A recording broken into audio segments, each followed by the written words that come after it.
And welcome everybody to another episode of Pulse of Fins Nation. I am your host, Louis Sung. I am joined by Ron Caniff on the bottom, who is a visualist today. He is just going to be a circle with audio on it. So I'm also joined by Eric Wiedeke, and this is it's a tough day for everybody in Fins Nation. Our pulse is barely beating at this point as far as where we are as a fan base. I was going to say the pulse of Fins Nation is a flat line this week. Yeah, it's Fins Nation. Yeah, it's a flat line of Fins Nation. Yeah. There is no pulse. The fact of the matter is that right now we are in a position where we feel like the season may very well be over. We're looking at the situation saying, well, it doesn't really matter whether Tua is there or not. It's just we're back in the hopeless region of Miami Dolphins fandom. It was a fun 2.5 years, but now that time has passed. So I will. This feels, I don't know, this just feels right. This feels at home for me. I don't know what it is. What, miserable? Misery. Yes, misery as a Dolphins fan. Just, I don't know. I wasn't handling the other stuff very well. Just could never accept it. That's why this happened. Just never felt right. This is where we belong, right here. At the bottom of the barrel with the Bills' feet on our throats. I hate that, man. Exactly, man. It's just where we. You know, there's a comfortability that comes from having no expectations. I'll give them that. That's true. That's true. So boy, they sure know how to make a Dolphins fan feel comfortable. I will say this: our numbers on the 5 Reasons Sports Network for the past couple of weeks, as far as our Dolphins shows, have been substantially higher. They've gotten more views, more comments, more anything, even when the Dolphins were winning. So, if anything, this just all goes to show the maybe this is the fact of life. Maybe Dolphins fans are happiest when we're at our angriest. Well, people also love to hate watch stuff too, so let's not forget about that. But if we're fans of the team, should we not want to hate what we're watching? Exactly. So it's all fitting together like a beautiful. You know, I'm teetering. I'm teetering on apathetic at this point because it's just like it's so bad. I can't even give myself the effort to be angry. It's just that bad. Like I don't want to put that effort into that. Yeah, it's hard to really muster a lot of rage because it just kind of feels like we're throwing our hands up in the air and saying, well, here we are again. But we'll get into more of what we saw on Monday night. It's just one day past the postgame show, and we basically got all of our anger out in that show. But Ron was not there for that, so I'll go ahead. I'll let him be the one to first talk. But before that, really quick, as always, we have to mention that the sponsor for the Pulse of Fins Nation here on the 5 Reasons Sports Network, jerseys305.com. Hey, it's Ethan Skolnick for the 5 Reasons Sports Network. We've got a great new sponsor that fits with us perfectly. It's called jerseys305.com. That's jerseys305.com. This is your home for dead stock and vintage jerseys from the Heat, Panthers, Dolphins, Marlins, and the other local teams. Their mission was born from a passion for wearing jerseys of the old styles and the past players. Jerseys 305 aims to make every fan stand out from the crowd with unique pieces that you don't commonly see anymore. Maybe 10, 15, 20 years ago, but not today. And Jerseys 305 was created by the fans, for the fans. They're diehards just like you. In fact, they're probably listening to this episode right now. So check them out, Jerseys 305, their partnership with 5 Reasons Sports, celebrating with a 10% discount on the next purchase using the code 5 at checkout. Unlock your exclusive savings on the entire vintage collection. And again, that's jerseys305.com. Use that promo code 5. You get 10% off your order when you go to jerseys305.com. All right, so Eric we're going to put Eric out just for a moment. He's going to be working on his internet connection just to make sure that everything's functioning. I already did it. Oh, you already did it. Okay, never mind. We're good. Yeah. I didn't go out at all. I thought I was going to. All right, cool. So, Ron, let's go ahead. And you're the only one who didn't get to chime in during the postgame show. I don't know if you listened to anything that was said. There was a lot of anger, a lot of frustration. And I don't know, are you still feeling any of that? Or have you just kind of just numbed out at this point? I numbed out after the Seattle game, to be honest. I couldn't. I was saying this before that something just felt off about this offense, even after the Jags game, before Tua got hurt. Something just felt extremely off about this offense. And I can't put my finger on it. I still can't put my finger on it. I don't know if it's execution, if it's game planning, if it's play calling, if it's a combination of everything, if it's a team chemistry thing. I don't know. It all feels weird and off, and it did before Tua got hurt. And then obviously without Tua, man, it's not even close to resembling what an NFL team or NFL offense should look like. It's too bad too, because the defense is, they're playing pretty good. So I just don't know what to say. I'm running out of excuses for McDaniel. I really like McDaniel. I know I'm still one of the few hanging on that he can figure this out and get this fixed and get this corrected somehow. I would at least love to see it get corrected when Tua gets here, but I don't really even have a lot of hope for that. I don't know. I'm running out of ways to make this right in my head that somehow they're gonna. I mean, we've been 1-3 before and gone to the playoffs. Even under Adam Gase, that happened. We were actually 1-3. Thought the season was kind of just done. Everybody's just moving on to draft talk, and then all of a sudden we started winning. But it didn't look that 1-3. I couldn't even tell you what the scores of the games were and who we played. I don't remember. I just remember not feeling like this, not seeing what I was seeing on the offensive side of the ball. I mean, wow, it's just so bad. It's just I don't have the right words. I don't have the right adjectives to describe what I'm seeing. It's just so bad. I wish somebody could figure it out. Well, I wish that somebody was Mike McDaniel. He just got to figure it out. I don't know what they're doing wrong, but it feels like they're doing everything wrong. So I don't know. We play the Patriots this week. They're not a good team either. Their offense is almost as bad as ours. Maybe it's not as bad. And they're definitely not as talented as we are, but that doesn't seem to mean anything. And they have a pretty good defense, though, and we're playing on the road. So I don't have a lot of hope for that game. I have no more hope now. Now it's just wishing, right? Right? You don't even hope anymore. Now you just wish that something would happen. That's when you're at the last desperate throws, when you're just wishing. So that's where I am right now. The comments are starting to come in, basically asking questions like, why is Skylar still on the team? Because it doesn't matter. He's not the starter anymore, number one. Joey R. on YouTube mentions that the difference between Adam Gase and now is expectations. We had expectations for this season, but those are gone now. And, I mean, let's be real about something, though. We had expectations with Adam Gase, too. Because after the first year with Jay Ajayi running the show, we thought, oh, we're a real team now. We have something to look forward to. So there were some level of expectations with Adam Gase, and then we were sorely disappointed because he's a cuckoo for Cocoa Puffs coach. But there's a difference between expectations of like, oh, well, we might make the playoffs this year. And, oh, we're a Super Bowl contender. And that's kind of where the expectations were this year. Unfounded or not, that's where they were. Because when you look at the talent on the roster, especially at the top end of the roster, you have guys that tell you should be a top 5-6 team in the league at the top of at least at the top of this thing. So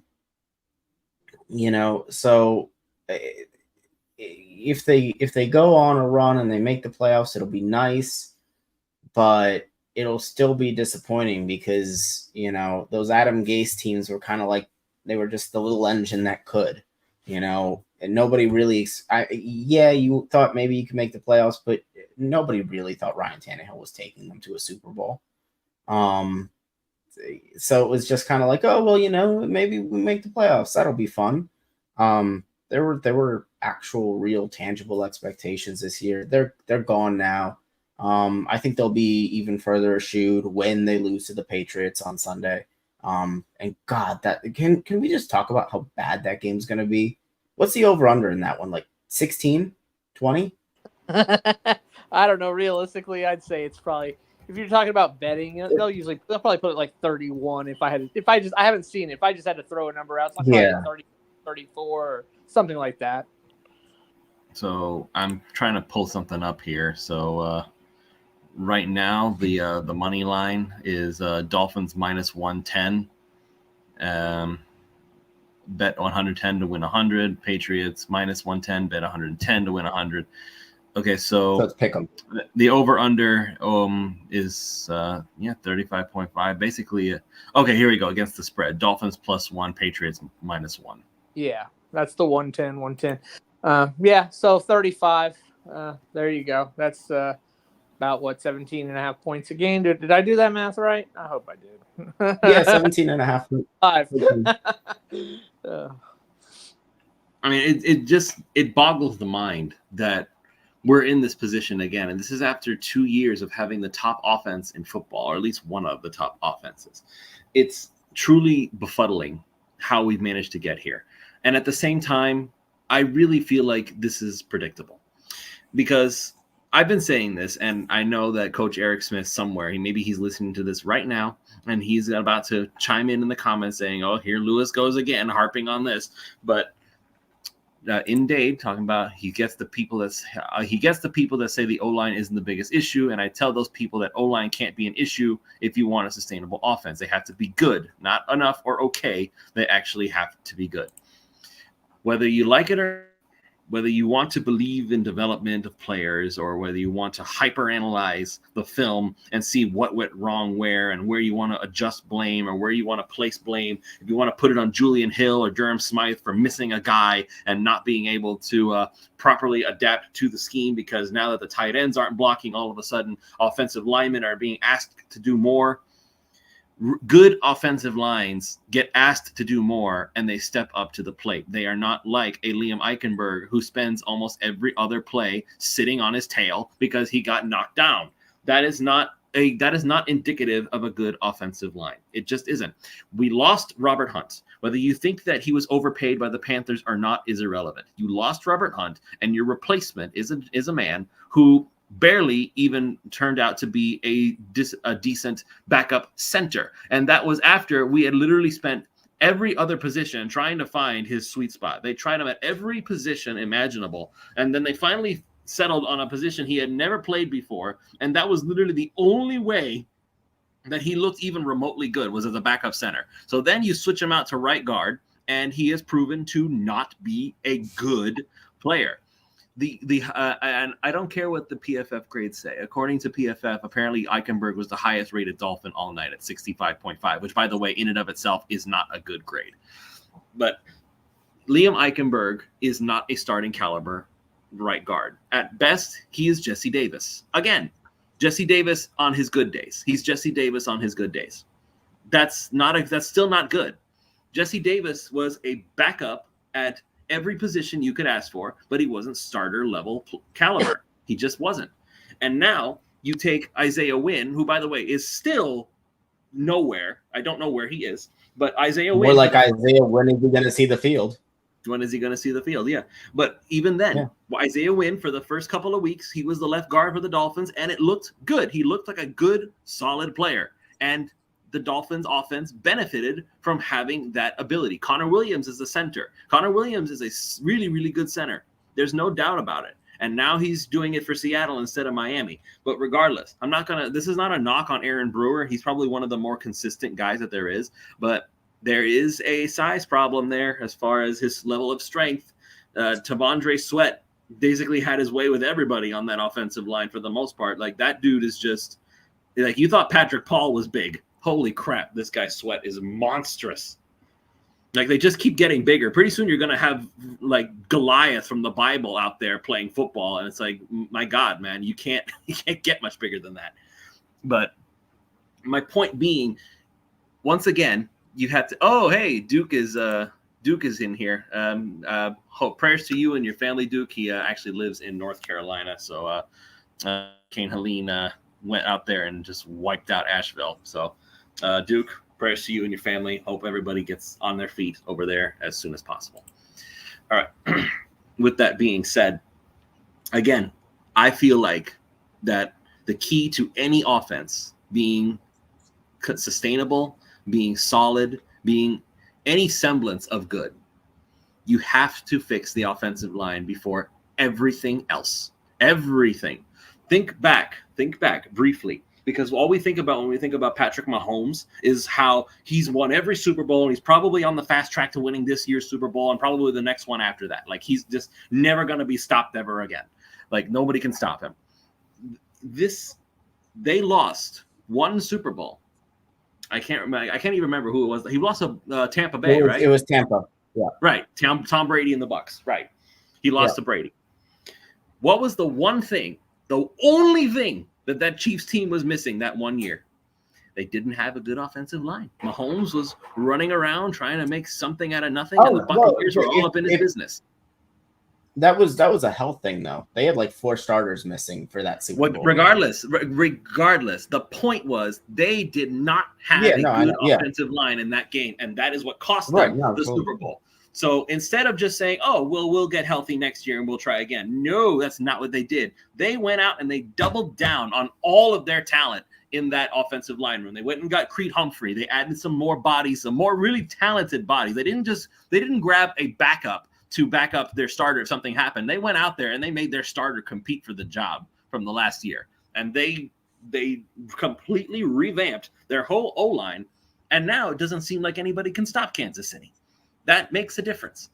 If you can put a wall in front of your quarterback, then suddenly everything else becomes easier, because even if the play doesn't work as intended, if your line can hold back whatever 4-man rush or 5-man rush that the other team is sending, after the wide receivers have run their routes, it's bizarre how easily you're able to just kind of wave a guy over and tell him, "Hey, come this way. I'm going to throw the ball to you. All you have to do is just get open and get in front of the other guy, and I'll get it to you," because you have that time to spare. Miami doesn't do that. They never can do that. And I understand what Coach Eric was talking about last night about how if you have a player who can run like a Josh Allen or Lamar Jackson or a Patrick Mahomes, then that means that they can't go full tilt and rush the passer. That's fine and dandy. I've seen other quarterbacks who are lead-footed, and they still get to be able to just kind of sit back there and relax and wait for their guy from time to time. I'm sure that Derek Carr is not known for running around with his leg like a chicken with his head cut off, but you mentioned it, Eric. The Saints' offensive line is phenomenal, and that helps Derek Carr to look a lot better than arguably we think that he is. So, all of that being said, this is the lesson that Mike McDaniel needs to learn more than anything else at this point. And even more than snap count issues, which, by the way, the snap counts for this game against the Titans, I'm not happy with them either. Because once again, where was Tyreek and Waddle? They were on the sideline way too often, especially for a team that is currently down wide receivers, and it doesn't make sense to have them huffing and puffing on the sideline. Somebody needs to talk to the strength and conditioning coach. Somebody needs to talk to McDaniel about actually making them go out there and practice. Don Shula's rolling in his grave about the lack of two-a-days, I'm sure. But the biggest lesson that Mike McDaniel needs to learn, whether it's with Chris Grier or without him, you need to fix the offensive line before everything else. Nothing else matters. Nothing. You need to make sure that your left tackle is set. And I don't know. I'll let Coach Eric break down the film on Patrick Paul. I didn't really get much of a chance to really analyze him. But I didn't see any real issues with anything that he did that night. So maybe Patrick Paul is on the fast track to becoming the left tackle of the future. That would be a win for Grier. Hallelujah. He finally did something right as far as the offensive line is concerned. Left guard needs to be solidified. They need to either draft a first-round guy to take that spot, because for all the talk about quarterbacks, Tua's coming back. Understand that right now. Tua's coming back, whether you like him or not. He's coming back. So if you're with that in mind, put a wall in front of him. Get yourself a left guard that you know for sure is going to do the job. Whether it's a free agent or a draftee, somebody needs to be the guy who's going to say, "I am here. This is my job. Nobody else is going to be good enough to take it away from me." That's what the Miami Dolphins need to do. And above all else, get Liam Eichenberg out of there. If Austin Jackson is considered the weak link of the offensive line, then I can go ahead and I can tolerate that. But for the love of God, get somebody next to him that can cover for whenever he makes a mistake. Austin Jackson is low-level starter. I'm not going to say he's backup, because he did improve since the last couple seasons. I can't take that away from him. But he is not he's not the guy that you want anchoring the blind spot for your franchise quarterback. He's good. He's good enough in most cases. But remember, he was paid and he was considered good enough with the likes of Robert Hunt on the other side of him. And Robert Hunt is now a $100 million guard. That makes a difference. So I think that's the lesson that needs to be learned here with Mike McDaniel. He needs to learn that offensive line does matter. Guards do matter. You cannot just plug and play whoever you want, and it's going to immediately assume that it's going to work for them. So I'll go ahead and I'll let you guys chime in on this. Do you? I'll ask it in a vain way. Do you guys agree with me, or do you disagree with me on that? Go ahead, Eric. Could you just sum up what you just said? As I said, I had to step away for this. Oh yeah, he said the offensive line sucks and it's the most important thing above all else. So I'll say this. The feeling that I get from the offensive line in this situation is, and again, I think this has a lot to do with the offense that they're in. This is an offensive line that hides, or this is the scheme that hides their offensive line primarily. That's what it's designed to do. It's to hide them. They don't accentuate the line. There are teams out there that they feature their offensive line in their offense because they realize that it's a strength of their team. This is a team that realizes their offensive line is not a strength. That's why they want to get their linemen out there blocking defensive backs and corners and safeties out in space, because those are the guys that they trust to block. They don't trust them to hold blocks against the other team's line. They rarely ask them to do that. And so I think it goes with the idea that,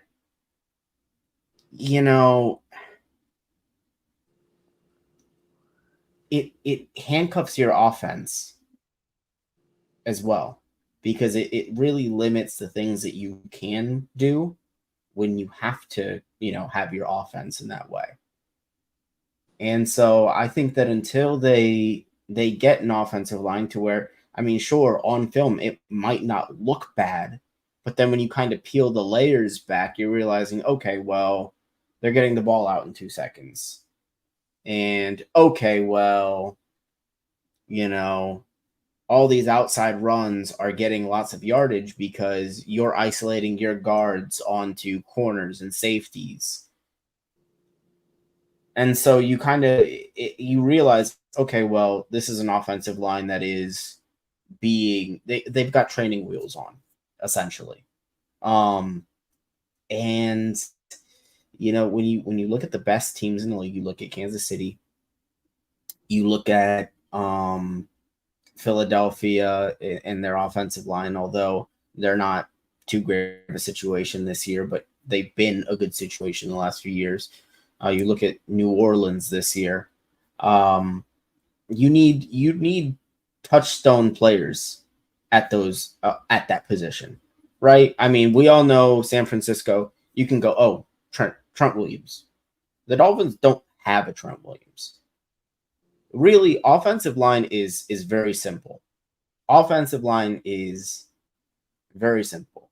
Get yourself 2 legit Pro Bowl studs, and then you can kind of fill the other 2 out with passable starters, and then insert 5th lineman. I get it. Every team's got one that they don't particularly trust. But you need at least 1 or 2 guys that have legit Pro Bowl talent at the line, on the line, preferably at your tackles. But you've seen offenses that do very well with tremendous guards. You look at Quentin Nelson in Indianapolis. You look at Zach Martin and those Dallas teams a few years ago, where they were very successful. You look at the Green Bay Packers and their offensive line. You need to have that talent, because otherwise you're just playing at such a disadvantage with the things that you can't do on offense because you know you're limited by your line. And they know that they're limited by their line. They know it. Which makes it even more egregious that they did not address it. We've talked about this already a couple of times on the show. If there is any reason that Chris Grier should ever be fired, this is the only, like, again, I'm not going to do revisionist history here and act like we weren't just thrilled and loving Chris Grier when he was making all these trades for superstar players. We loved the Tyreek trade. We loved the Jalen Ramsey trade. We loved locking up Jalen Waddle for the extended time that we had him. We loved all of those moves. We loved it. We loved the Jalen Phillips pick. We loved a lot of the things that Chris Grier has done since he's been here and with Mike McDaniel. But the only thing he has not done, and it's the only thing he hasn't done since the day he's been here, and whether it's because he can't do it or he's not good at it or he won't do it out of sheer principle at this point, the only thing that they have refused to do is heavily invest in the interior, listen to what I said, the interior of the offensive line.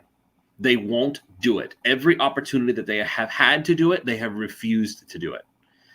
They could have had Graham Barton. And I'm not trying to say that, picking Chop Robinson was a mistake, because Chop has, for what limited snaps he's been getting, he's looked pretty good. And again, that's all in hindsight. He hasn't gotten any numbers yet, but it is what it is. You have a lot of players there, and they're rotating in and out. So Chop's not going to get a lot of snaps. So the one thing they haven't done, and again, they refused to do it. And this quote, if you're going to fire Chris Grier, I would grab a recorder. Or at the very least, I would grab my smartphone and I would go back to that one press conference that he did, and I would just play this on repeat. And I would say, like, Chris, do you know why I'm firing you? Why, Mr. Ross? Click. You're more worried about the offensive line than we are. And just let it keep repeating over and over again. And then tell him to get out of my office. That's the only that is the justification for firing Chris Grier. Because everything else he's done well. I think he made the right move with Tua. That's only my opinion. A lot of people disagree with me on that. I think he's done a great job picking running backs, getting wide receivers. He's done a great job as far as making sure that Miami has safeties and corners and all that other stuff on defense. That's all on Grier too. Like, all the good stuff that we like, that's all Grier too. But if I'm going to fire Chris Grier, I'm just going to play that clip over and over again until he leaves the room. You're more worried about the offensive line than we are. This is why we're worried about the offensive line, because if you don't have a good one, you have to, as Eric mentioned, mask the deficiencies of who is there. The fact that you have to mask them at all is, in fact, the problem. We haven't heard from you in a while, Ron. Oh, I mean, I think, I know that they're getting on McDaniel about a lot of the play calling. Why don't we just do this? Why don't we just do that? I think it's obvious that Mike McDaniel doesn't trust his own O-line, and that's why you see him do things like, let's run this wide receiver sweep on 4th and 1. Like, he just doesn't trust that he can just line up his dudes and get a yard or two. He just doesn't trust it. He knows that they're just going to get just outmanned, outpowered, whatever it is. I just don't think he trusts them. And they've built this philosophy of, okay, we're going to invest our money in speed and the skill positions, and we're going to run plays that accentuate those guys and work around an offensive line that isn't as good. That seems to be also a philosophy that to this point has sort of worked. A lot of times it really works. Sometimes it doesn't work very well. But right now, even with Tua, again, I go to that 6.5 quarters, whatever it was. I don't remember exactly when Tua went out in the game. I believe it was in the third quarter, if I recall, of the Buffalo game. It's something was still just very off. I don't know what it was, what kind of new offensive thought process or scheme they were trying this year, but it just looked like it just wasn't vibing, wasn't clicking. And now without Tua, and then another thing though that gets me frustrated is this feels like, and I'm sure that they skimmed down that playbook or what plays they want to call, their play sheet, I should say, for the game. I'm sure that they slimmed down that play sheet some for Huntley. He's only been there a few weeks, but it still looked a little more complicated than it should have been for me, because they just don't have these plays where you just line up and just try and run the ball. And they're still not running the ball enough, man. They're just not running the ball enough. And I know you don't have Mostert, but Jalen Wright, man, when he's had the opportunity and gotten the ball in his hands, he's looked really good. And I feel like you should be using Jalen Wright in Mostert's spot now, to where, your main guy, like let Jalen Wright be your main guy, your main back, because he seems like he can kind of take the beating and get through the line and get a few yards, or sometimes get more, and put Achane back where he was, in the role he was, not the bell cow. He doesn't belong in that role. I feel like they should have done that. I don't understand why he's not. I do partially understand. He's a rookie, and again, it's about trust. He doesn't fully trust him. But then you trust Huntley, who's been here 2 weeks and was on a practice squad. I just want to keep reminding people that Huntley was on someone's practice squad. We currently are still trying to run this team with 3 practice squad quarterbacks.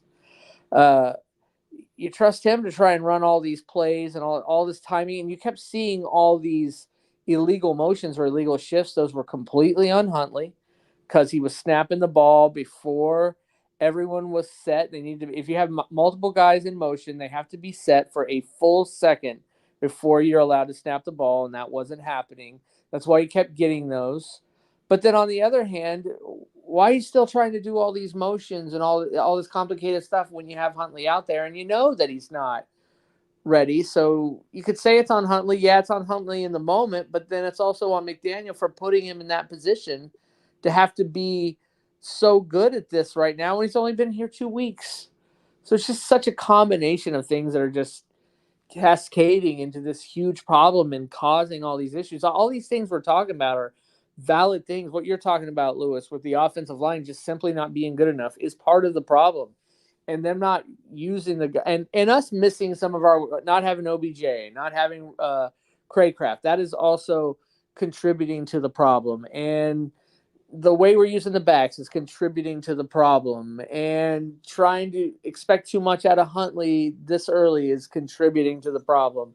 And there's just all these multitude of problems. And when you add all these things together, you get right now a team that has scored, if I'm not mistaken, 45 total points. Do I have that right? Or am I off on that? 45 points or something like that in 4 games total. Somewhere in that range. I know it's kind of odd. Yeah, I know it's the bottom of the league. I know that. I know the Dolphins have scored less points than any team in the league right now. So I don't know what the answer is. I mean, you're going to get Tua back probably for the Arizona game, it's sounding like. We got 2 more games and a bye till then, if I'm not mistaken. Then we have the Patriots, the Colts, I think, and then a bye, and then Arizona. Yeah. I think so. Yeah, that's what it is. I don't know. I mean, we could beat the Patriots, but I don't feel great about it right now, considering that our offense is just in such poor position. They already announced that Huntley will start in week 5, so that's good. I mean, that way we're not playing this game, right, of who starts and blah, blah, blah, blah, blah. We know it's going to be Huntley, so we give Huntley another try, and you should have Huntley start against the Colts too. Just roll with that. You're not planning on picking up anybody. You're not going to go and sign Tannehill because Tua's coming back. You're not going to go get Russ because Tua's coming back. So just going to have to just go with Huntley for these next 2 games. Maybe try and put a little less on him. Maybe he also gets a little bit better. Let's get a little bit smarter about the way we're using the backs. Hopefully Craycraft will be back for the Colts game, right? Or will he be back this coming week, actually, the Patriots game? That's week 5. He's eligible to come back this week. Not a guarantee. Exactly. Yeah. If he will be back. You're right, Eric. That's true. He's eligible to come back. I don't know. Let's see what happens for this Patriots game. Like I said, I don't have hope anymore. I'm just wishing it gets better. I sadly almost feel now I couldn't get in there. I couldn't go in there and do the X's and O's, right? But I sadly feel like we could do some of the things. Now, we can't fix the offensive line right now, Lewis. Sorry, I can't help you there. But everything else we're talking about is stuff they could fix today, right? And make it better for this Patriots game. And if they don't, well, then that's a choice they have to make. And then they have to look at themselves in the mirror and say that I do the best I could for this team. And if a bunch of people get fired, Greer and McDaniel and all that, which, by the way, I don't think McDaniel's getting fired this year. I'm not even sure if he got fired if we went 1-16. I'm not even sure, but I don't believe he would get fired. But eventually, if they get fired, they could look back at this, some of the decisions being made currently, and just reflect on the things that they're doing wrong and the fact that they keep doing a lot of the same things wrong over and over again. So there you go. And hopefully maybe off season we'll actually try and improve the offensive line this time. I don't know if we will, but maybe. All right, so we'll follow up on that. We'll follow up on that in just a minute. First, we got to mention that the Pulse of Fins Nation does have one more sponsor here. We do have Underdog Fantasy, so I'm just going to go ahead and play the audio for you here. Let me tell you about Underdog Fantasy. It's the greatest time of year again. Football is back, and it's here to stay till February. Over 1 million fans across 33 states got in the game last year by making picks on Underdog. Win up to 1,000 times your money just by choosing higher or lower on your favorite player stats, for example, touchdowns, passing yards, and more. Do what I do and make Mondays and Thursday nights much more interesting. Making picks on Underdogs is straightforward, and signing up is even easier. Just head over to Underdog's simple-to-use mobile app or UnderdogFantasy.com. Sign up with the promo code 3YARDS. That's the number 3 yards. And Underdog will give you a free pick to use on your first cash pick'em entry, plus up to $1,000 in bonus cash when you deposit. That's Underdog Fantasy, promo code 3YARDS, the number 3 yards, to claim your new customer special of a free pick and your deposit offer. Must be 18 plus, 21 plus in Massachusetts and Arizona, 19 plus in Colorado for some games, 19 plus in Alabama, New England, and present in a state where Underdog Fantasy operates. Terms apply. Void in Colorado. Concerned with your play, call 1-800-GAMBLER or visit www.ncpgambling.org. In Arizona, call 1-800-NEXT-STEP, 1-800-639-8783, or text NEXT-STEP to 53342. In New York, call the 24/7 Hope line at 1-877-8-HOPE-NY or text HOPE-NY to 467-369. All right, so to follow up, Eric, what was it you were about to say? So I'm about to say something very unpopular. Uh-oh. I'm about to say something very unpopular. So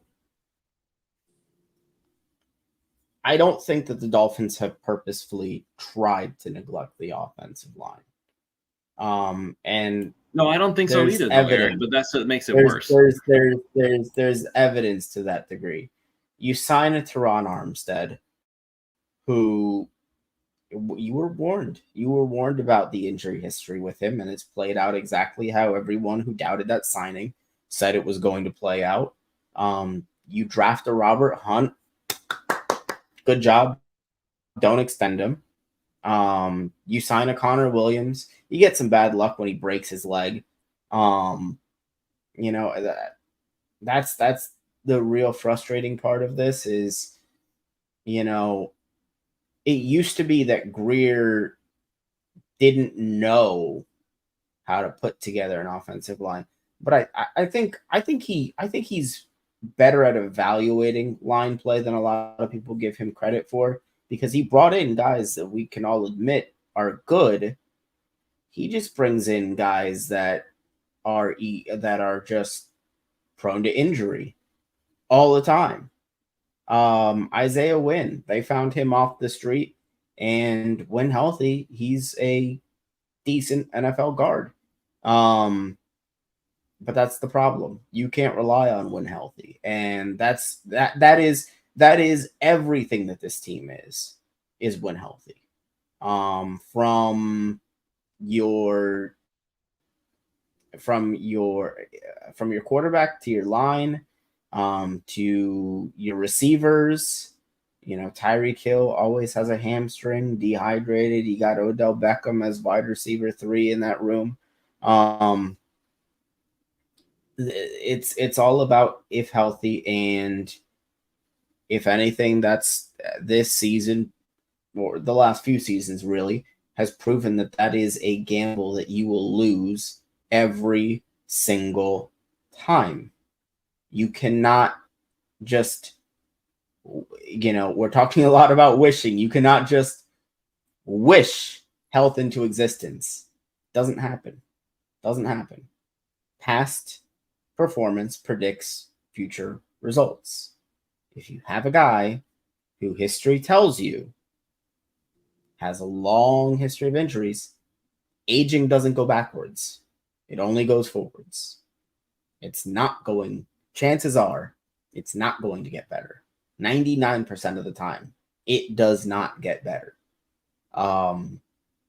And I think that's really where Chris Greer has kind of lost things overall here is, and you look at a guy like Austin Jackson, who I think we can all admit has regressed this year. Really, I think that just has a lot to do with the fact that he's playing alongside Liam Eichenberg now instead of Robert Hunt, because offensive line is all about being a unit.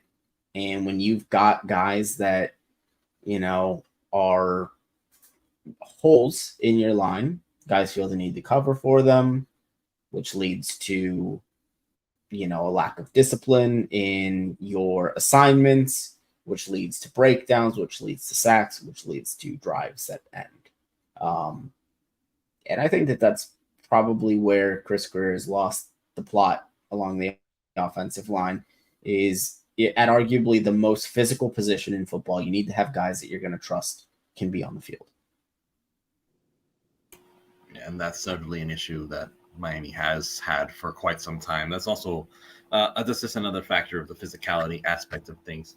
If you're going to have anybody who's fragile, the only one you can really afford, and it's a double-edged sword, by the way, because what I'm about to say doesn't make a whole lot of sense when you say it on just in the void.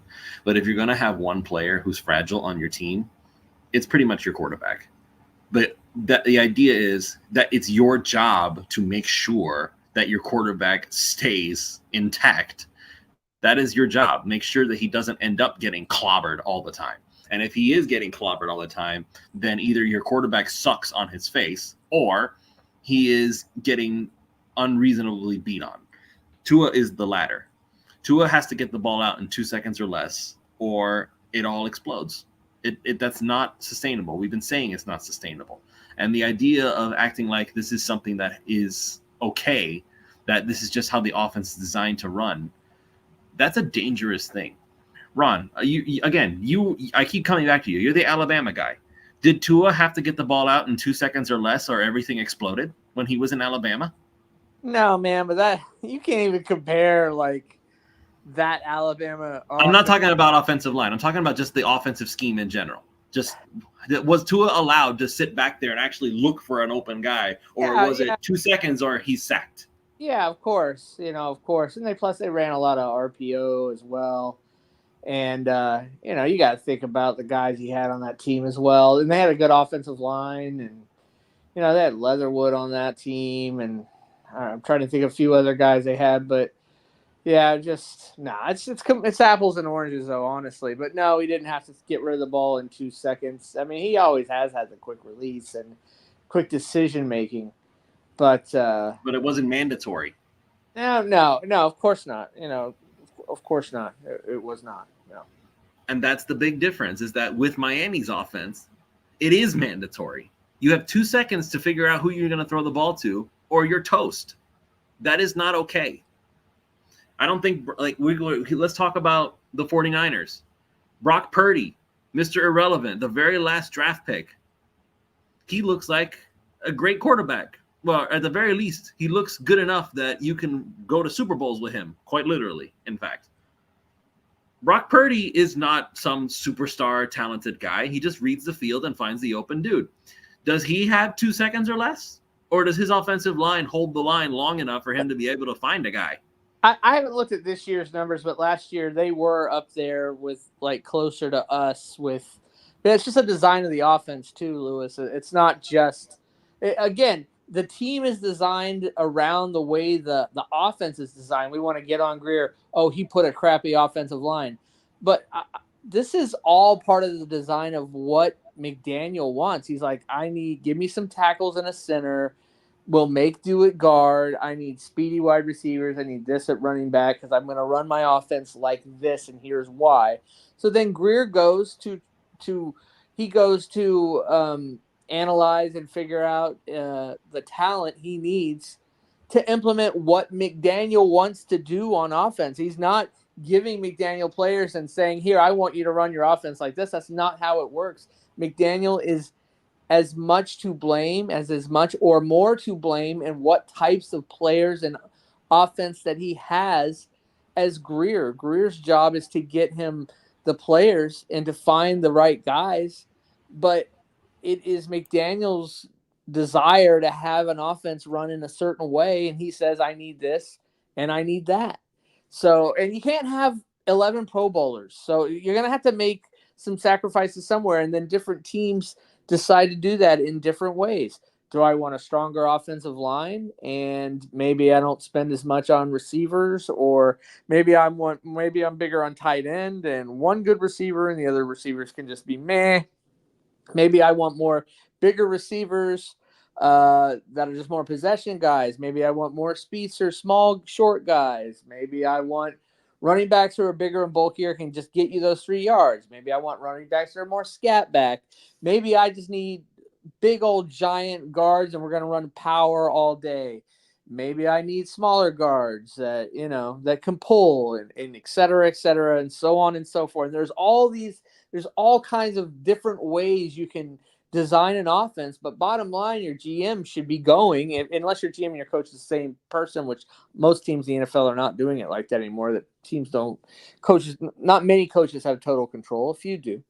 But really, they're working with the GM to get the players they want to run their offense. This is what McDaniel wanted to run his offense. Now, did he go in completely happy with everything? Probably not. But man, you wanted Jalen Wright. You wanted Achane. Well, guess what? That's guard and guard at the spots that they drafted those guys, right? 2 starting guards could have been instead of Achane and Jalen Wright. But now you're going to have to find other backs, and are they going to be good enough, and are they going to do what you want to do? You see, it's all about a philosophy, and McDaniel has a certain philosophy, and now is that philosophy the right one? And if it is or is not, guess what? Everybody loses their job if it's not, because Greer put these players on the team, but he put the players on the team to run McDaniel's offense that he wanted to run. And now it's just suddenly not working. It's not just suddenly this year, by the way. If you go back several games into the last season, I think Simon in the OnlyFins today put some sort of statistic in there, and I'd love to get it right because I don't remember exactly what it was. But he said something to the effect of we've scored 9 touchdowns in like the last 10 games or something like that. Like since the Tennessee game, I think we've only scored 9 touchdowns since the Tennessee game last year. So something was happening even last year, and Tua was healthy.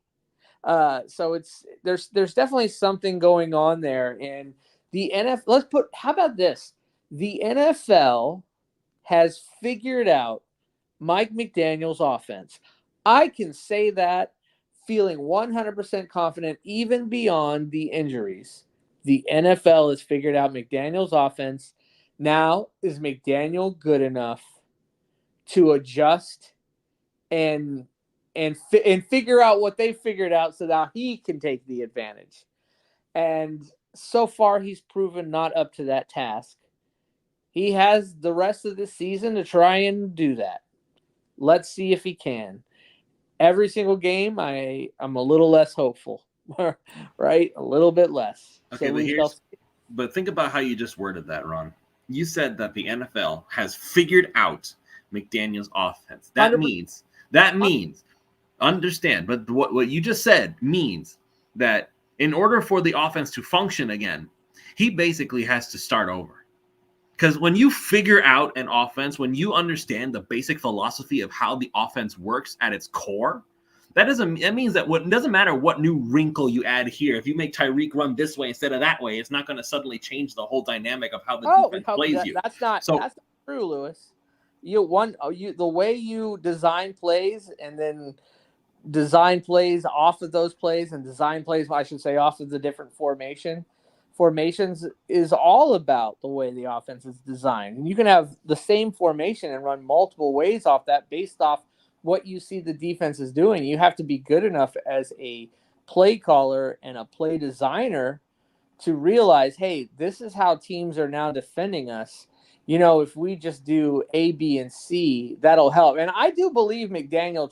See, I think that's part of what's so off on this offense too, is I think McDaniel went back, not back to the drawing board, but he saw that teams had caught up to him.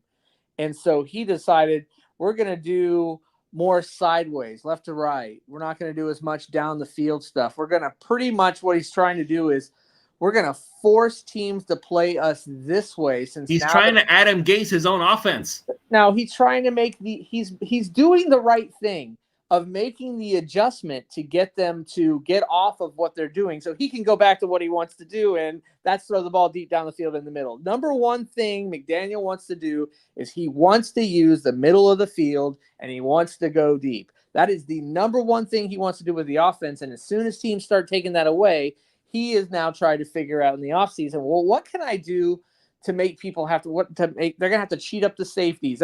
So what was one of the things that teams were doing besides cheating up the safeties?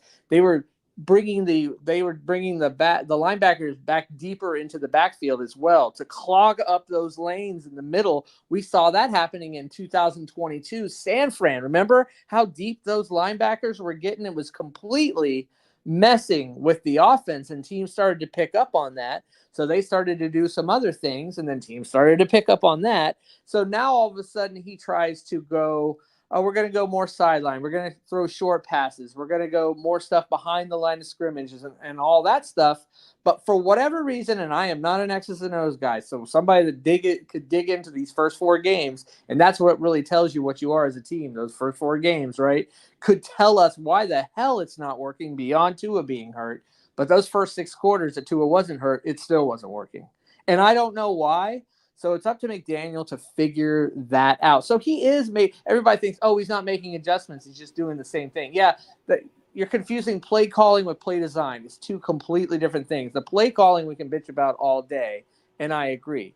But the play design, I'm not going to say that it's bad. I'm going to just say that what he's trying to do to force teams force his defense to play him a certain way so he can go and do what he really wants to do, and that's throw the ball deep over the middle, is not working. So he's going to have to figure out something else and figure it out really fast. So 2 things. Here, so. Yeah, just 2 quick things, because I know it started with something you were saying, so I wanted to get back to you, Lewis. 2 things. Half the league runs the Shanahan offense. Like, let's be honest with this. Mike McDaniel's offense is unique to him, but there's a reason why offense is down league-wide. It's because everybody's trying to do the same thing. Everybody's trying to emulate the same thing. And the way to beat it, Indeed kind of has it perfect. You play back, you rush 4, because you just flood the middle of the field and you take that away. Now, unfortunately, I don't think the Dolphins have the personnel to properly combat that, because that's where you would want to have a big grading offensive line to where you can just absolutely shred those light boxes. They try to do it. They tried to do it against Buffalo, where they were trying to punish those light boxes, but they just don't have the horses up front to do it. Nope. You're 100% right, Eric. If they could do that, the problem would be fixed, because you would instantly force the linebackers to come up, the safeties come up, and then you could throw over the top all day, and we'd be scoring 40 points again with the same guys we got now. But so the fix around that is, now I have to work around that. Since I don't have the horses to do that, I'm going to have to try and get my speed guys out wide at the line of scrimmage and see if they can just beat a guy. And so far, for whatever reason, they just ain't beating a guy. Achane, Tyreek Hill, Waddle, doesn't matter who you're giving that ball to around the line of scrimmage, they are not beating the guy. But here's another reason why. Defenses are getting smart. They're like, okay, everybody's running these offenses and trying to do this thing, so now we need linebackers and safeties who are lighter and quicker that can catch up to those guys, instead of bigger guys that are a little bit slower that are going to go against the power offenses. So now if you are a power offense, you might be having more success in the league right now. And I'd love to go look and see at the teams that are having a bit more success. And again, I don't know, but it'd be interesting to see if maybe those guys are the ones that are doing a little better because the defensive coordinators have caught up, but so have the personnel guys to what they need to stop these modern Shanahan offenses. All right, let's go ahead and we'll get ready to call it here. And I feel like we've went on this long enough. Cap for Life says that he comes in peace and he brings empanadas. Man, we're leaving, so you'll have to give us the empanadas later after post game on Sunday. All right, like I said, we're calling it here. Everybody, thank you. Will we still have an appetite after that? Probably not. We'll probably have binge eaten everything in sight just out of stress eating, but. Anyway, like I said, thank you all so much for joining us. This show will be premiering as well on the 3 Yards Per Carry podcast feed. By the way, if you have not already done so, make sure you go to OnlyFins. That's discord.gg/OnlyFins. That's where you can get some real good inside information that only exists on OnlyFins. You will not get that on Twitter. You will not get that from the beat reporters. It only exists on OnlyFins, and you'd be surprised how often they turn out to be right. So I have learned a lot from them. I understand that. And they know a lot more about football than I do. I'll be perfectly honest with you. But that's why you listen to this show and why you listen to their show as well. So that way you can learn and grow along with us. So once again, thank you all so much for joining us. We will see you all next week for another episode of Pulse of Fins Nation.